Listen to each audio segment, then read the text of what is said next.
Add the gelatin and the water in a bowl and allow it to bloom. Add the sugar and the water in a heavy flat-bottomed saucepan and bring it to a boil. Keep mixing it until you bring it to the first boil. Add the cream of tartar and mix it well.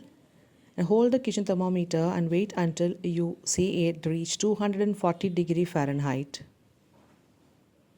Now add the bloomed and the microwaved gelatin into the sugar syrup. It is going to become frothy and foam up. So gently and carefully mix the solution together.